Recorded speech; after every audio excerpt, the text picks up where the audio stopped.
राम राम दोस्तों, आपको आपके सामने एक बार फिर से हम प्रस्तुत हैं एक नए सेशन में। और इस सेशन में दोस्तों हम पढ़ेंगे एक बेहतरीन टॉपिक और हिस्ट्री में। दोस्तों आपको एक बात याद दिलाना चाहूँगा दोस्तों, अगर हम देखें भारतीय इतिहास में, प्राचीन इतिहास में मोस्टली मेन तौर पर देखा जाए दोस्तों, बहुत ज़्यादा टॉपिक दिए हुए हैं और समझ में नहीं आता किस राजा ने क्या काम हुआ, कौन से सिक्के चलाए, क्या अभिलेख। और अगर इनको क्रम वाइज पढ़ने लग जाए, वंश वाइज, पीढ़ी वाइज अगर इनको पढ़ने लग जाए तो दोस्तों एक टाइम ऐसा आएगा बीच में जाने के बाद में आप पीछे वाला भूलने लग जाओगे। बात ये होने लग जाएगी, काम वो होने लग जाएगा कि आगे दौड़ पीछे छोड़। तो इस चीज से बचने के लिए दोस्तों हमको क्या करना चाहिए? तो इस चीज से हमें बचने के लिए दोस्तों एक बहुत जबरदस्त आपके सामने टॉपिक बनाए गए हैं। और मेरा ऐसा दावा है, मोस्टली जो मान्य हुई किताबें हैं, जो सर्वमान्य किताबें हैं दोस्तों, उनके अंदर ये टॉपिक दिए तो गए हैं, लेकिन बीच बीच में उनको ऐसे सेट कर दिया गया है ताकि बच्चों का उनकी तरफ ध्यान आकर्षित ना हो पाए। अगर हो पाए तो वो उनको पूर्णतः ना पढ़ पाए। बहुत कम तैयारी करने वाले बच्चों को पता चलता है कि इनकी तरफ आकर्षण कैसे किया जाए और इनको कैसे पढ़ा जाए। तो दोस्तों चलते हैं हमारे उसी टॉपिक की तरफ। ये टॉपिक रहेगा दोस्तों हमारा इतिहास का, प्राचीन इतिहास का। और ये टॉपिक है दोस्तों बहुत ही महत्वपूर्ण टॉपिक है। अगर इसमें बात करने लगे दोस्तों, टॉपिक का नाम रहेगा हमारा भारतीय अभिलेखों के बारे में।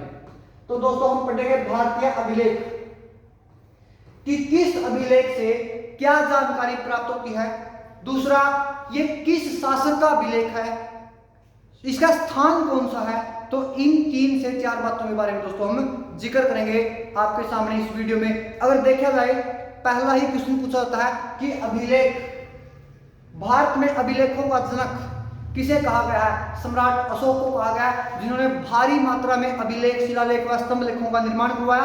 आपने बहुत पढ़े भी होंगे और इसको इंडिया जीके में और हरियाणा जीके दोस्तों स्टेट जीके वाइज भी आपने इसको नोटिस किया होगा कभी कभी। और ये भारतवर्ष में ही नहीं बल्कि अपितु उसके अभिलेख पाकिस्तान में और ग्रीक व अरामाइक लिपि के अफगानिस्तान तक मिले हैं दोस्तों।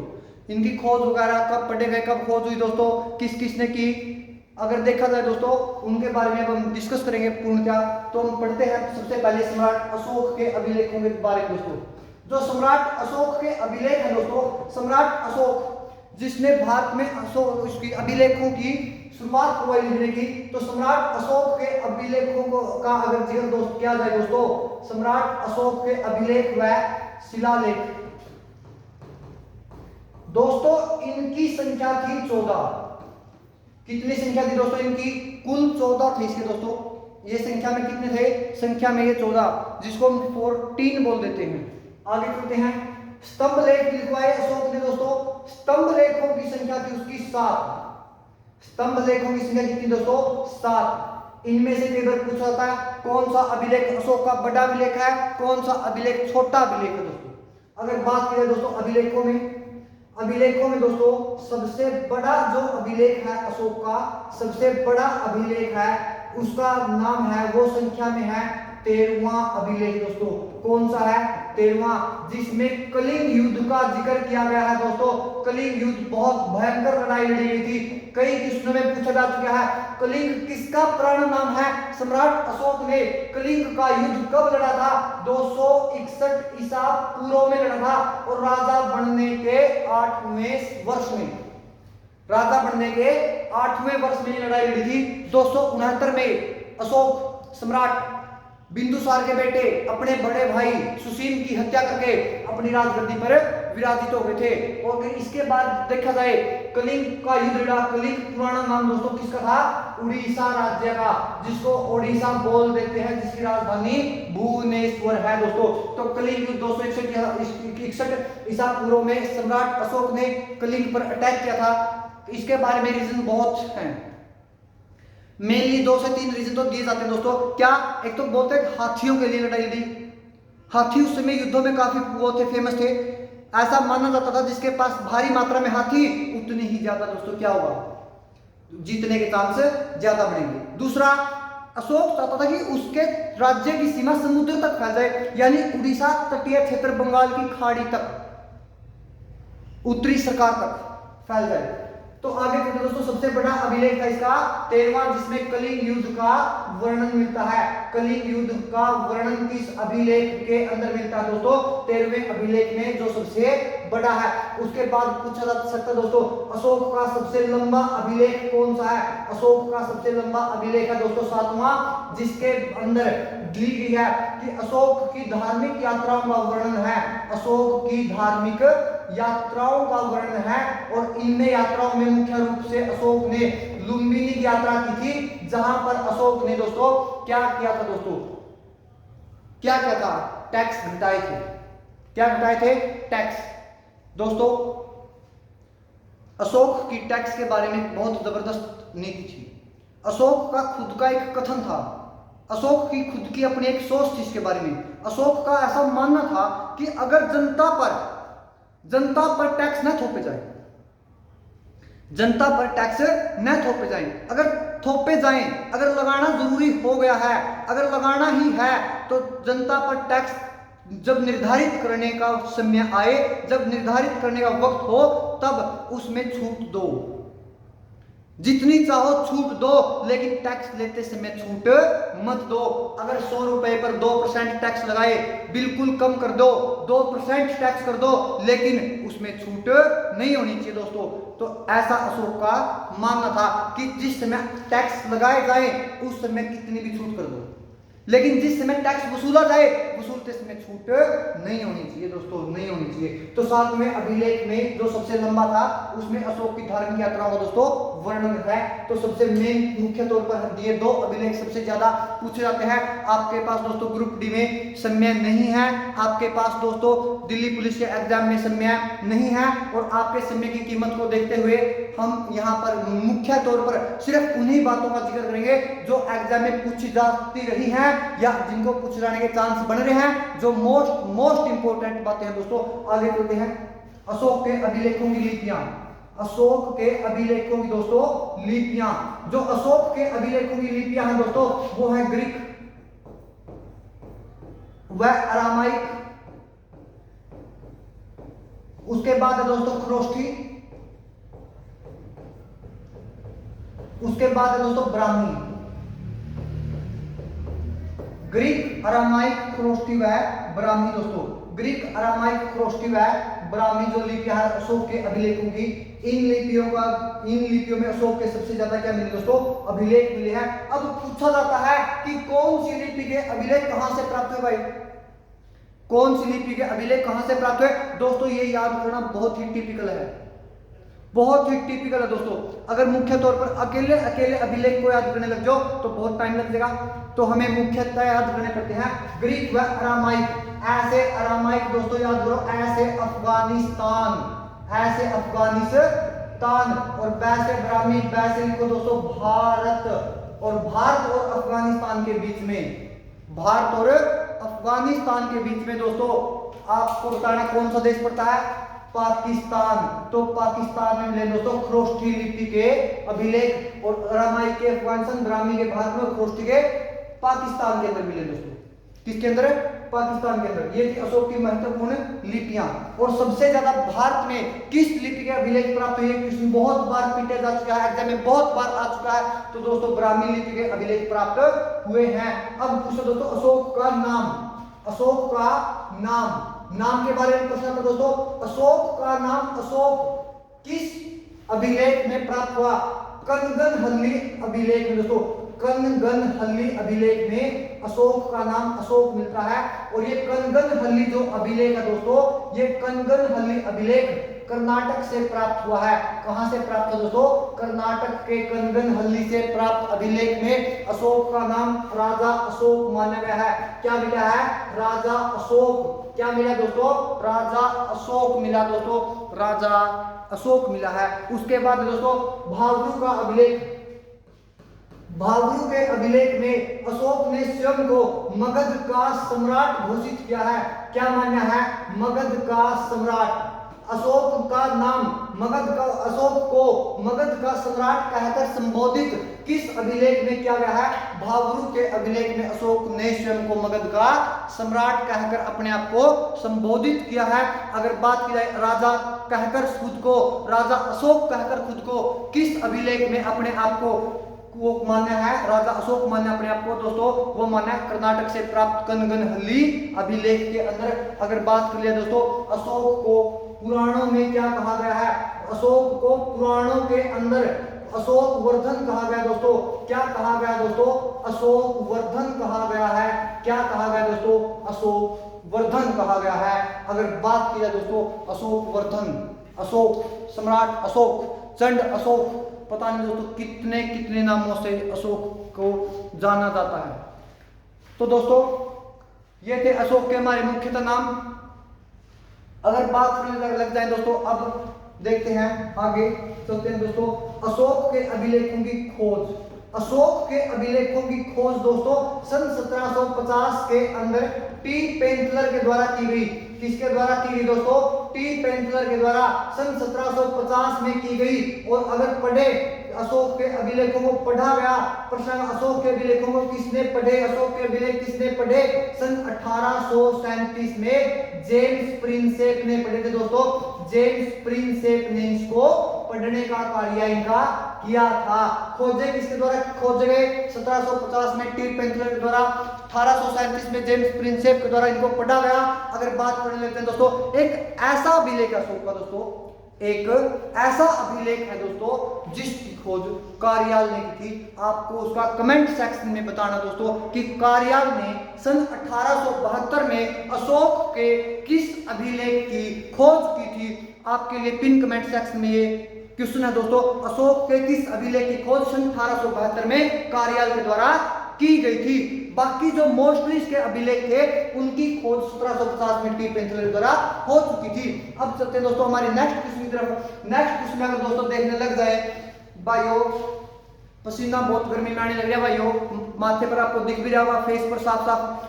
तो आपसे एक रिक्वेस्ट है हाथ जोड़ के मेरे भाइयों, इसको लाइक कमेंट व शेयर करते चलिए और इससे हमारा हौसला बढ़ता रहेगा। आपके सामने फिर एक नए टॉपिक के साथ, इसी प्रकार के बढ़िया कंटेंट के साथ आपके सामने विराजित होंगे, उपस्थित होंगे। तो दोस्तों चलते हैं हमारे आगे की तरफ बढ़ते हैं।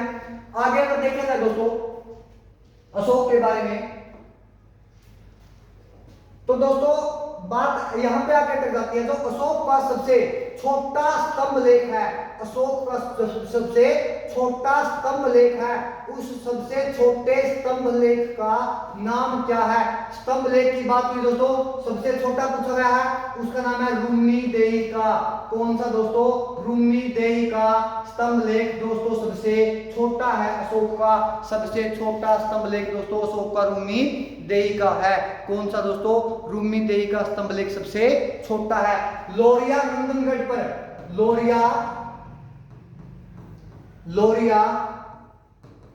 नंदनगढ़ स्तंभ लेख पर मोर का चित्र बना हुआ है दोस्तों, मोर का चित्र बना हुआ है। प्रश्न पूछा जा सकता है लोरिया नंदनगढ़ जो स्तंभ लेख है उसके ऊपर किस चीज का चित्र बना हुआ दोस्तों?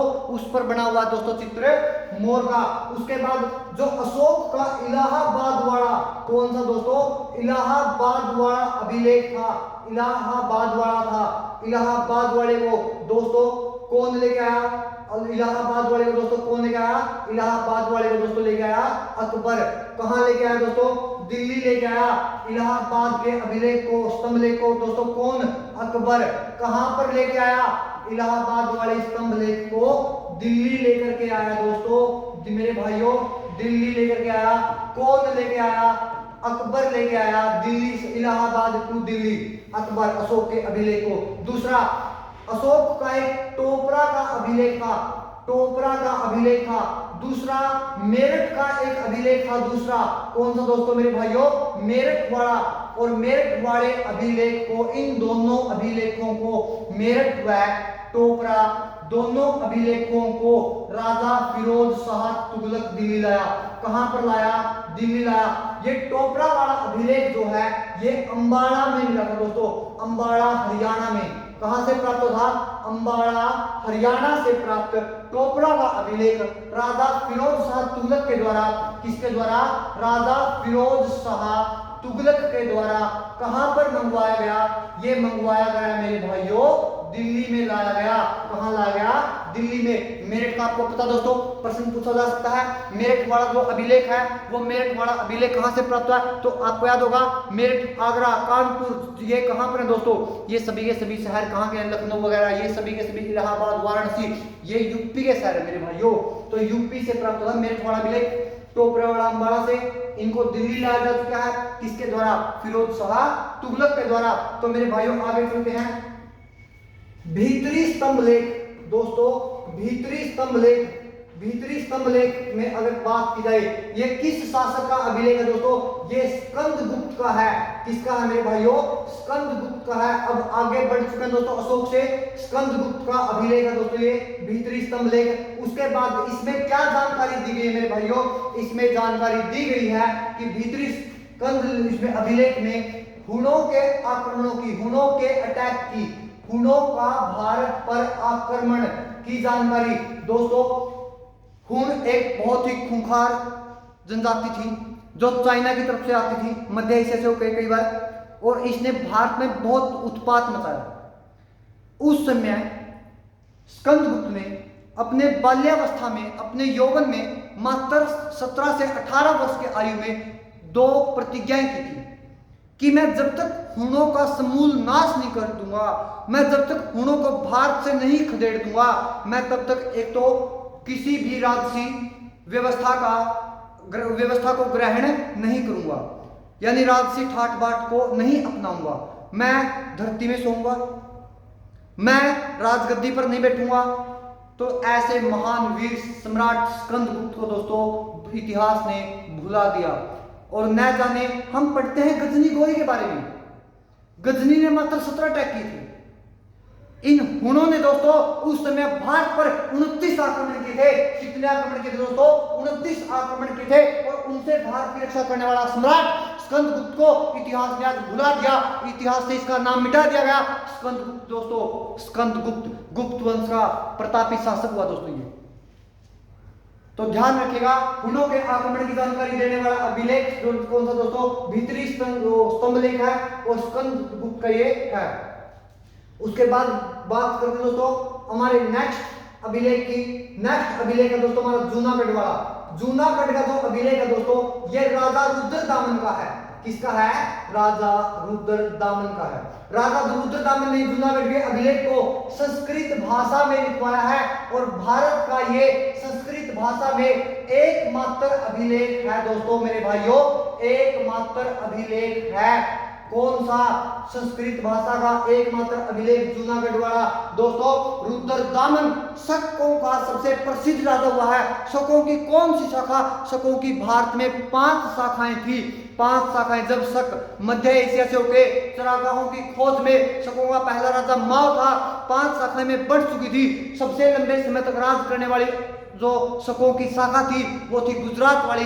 व्यापार के कारण फलती फूलती रही दिन प्रतिदिन, और उसी शाखा से एक शासक निकले जो शकों के सबसे महान शासकों में गिने गए, जिनका नाम था रुद्रदामन, जिनको संस्कृत प्रेमी कहा गया। इतिहास में संस्कृत प्रेमी किसे कहा गया? संस्कृत का अभिलेख किसने लिखवाया? संस्कृत का एकमात्र अभिलेख किसका अभिलेख? रुद्रदामन का मेरे भाइयों। किसका? रुद्रदामन का।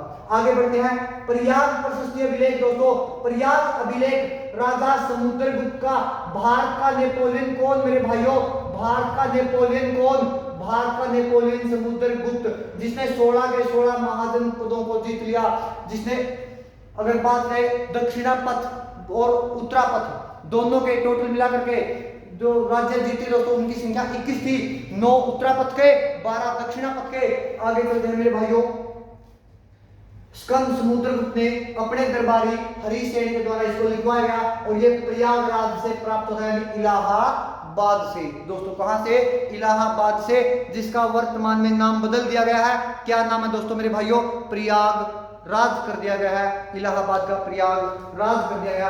आगे बढ़ते दोस्तों एरठ अभिलेख। एरन जो अभिलेख है मेरे भाइयों, एरन अभिलेख का संबंध भानुगुप्त से है और इसमें दोस्तों ऐसा माना गया है कि सती प्रथा उस समय प्रचलित थी। सती प्रथा की ये जानकारी देता है, सती प्रथा की जानकारी देने वाला अभिलेख कौन सा है? भारत का एरन अभिलेख है। किस शासक से संबंध है उसका? भानुगुप्त से संबंध है मेरे भाइयों। किस अभिलेख से संबंध है? एरन अभिलेख भानुगुप्त शासक जानकारी सती प्रथा की देता है। आगे बढ़ते हैं, एहोल अभिलेख मेरे भाइयों, एहोल अभिलेख जिसको राजा पुलिकेशिन द्वितीय ने, किसने भाइयों? पुलिकेशिन द्वितीय ने कब लिखवाया था? पुलिकेशिन द्वितीय ने हर्षवर्धन के साथ नर्मदा नदी पर लड़ने के बाद अपने दरबारी रवि कीर्ति के द्वारा इसको लिखवाने का कार्य किया गया। तो प्रश्न पूछा जा सकता है मेरे भाइयों कि एहोल अभिलेख का लिखवाने वाला कौन था? राजा तो था दोस्तों पुलिकेशिन द्वितीय, उसका दरबारी था रवि कीर्ति। और इसमें जानकारी दी गई है कि पुलिकेशिन द्वितीय ने जो चालुक्य शासक था उसने भारत के अंतिम सम्राट हर्षवर्धन को नर्मदा किनारे हराया था। दोस्तों यही एकमात्र वो है, सबूत है, प्रमाण है कि पुलिकेशिन से हर्ष की हार हुई थी, और कुछ भी प्रमाण नहीं दोस्तों। क्या ये इस बात को लिखने वाला जो हेन सांग आया था वो नहीं लिख सकता था? हेन सांग ने सीयू की किताब लिखी है, बहुत इंपॉर्टेंट है सीयू की, हेन सांग की पुस्तक। तो एहोल अभिलेख का संबंध पुलिकेशिन से है और इसमें लिखा गया है कि पुलिकेशिन द्वितीय ने हर्षवर्धन को हराया था, यानी हर्षवर्धन की हार का जिक्र किस अभिलेख में? एहोल अभिलेख में। उसके बाद दोस्तों लास्ट हाथी गुम्फा अभिलेख मेरे भाइयों, हाथी गुम्फा अभिलेख। ये हाथी गुम्फा जो अभिलेख है ये कलिंग के महान शासक खारवेल का अभिलेख है दोस्तों। कलिंग के महान शासक कौन हुए हैं? खारवेल, जिनका अभिलेख कौन सा? हाथी गुम्फा। और इसमें सबसे पहले भारतवर्ष का जिक्र किया गया। भारत देश का नाम, भारत देश को भारतवर्ष कहके किस अभिलेख में संबोधित किया गया? हाथी गुम्फा में। किसके द्वारा? खारवेल के द्वारा। कौन था खारवेल दोस्तों? ये कलिंग का सबसे महान शासक हुआ है। इसका मतलब ये कतई नहीं है कि जिस समय अशोक ने अटैक किया उस समय राजा खारवेल था। नहीं दोस्तों, उस समय राजा खारवेल नहीं था, उस समय दोस्तों राजा आनंद होता था।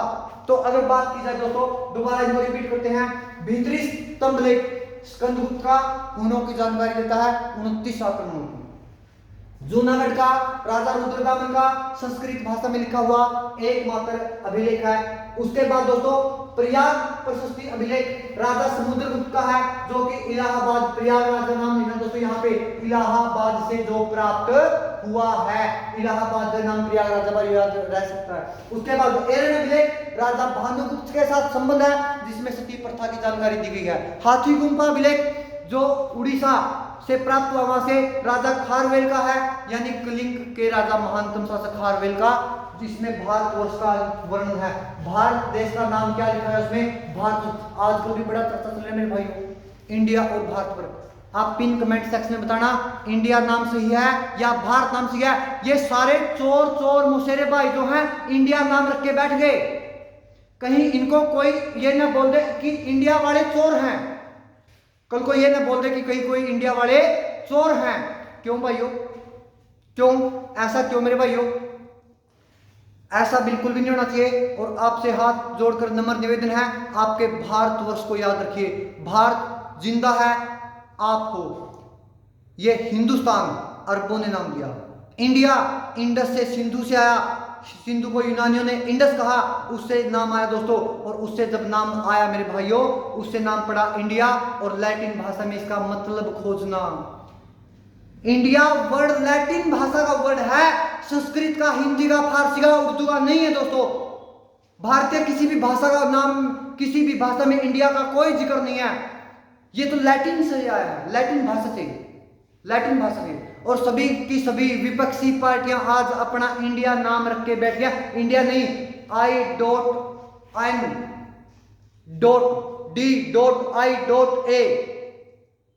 सभी पार्टी ने इंडिया रख लिया है। कल तक वही केजरीवाल दोस्तों 2014 में अन्ना हजारे के लोकपाल बिल में बोलता था कि ये कांग्रेस ये है वो है।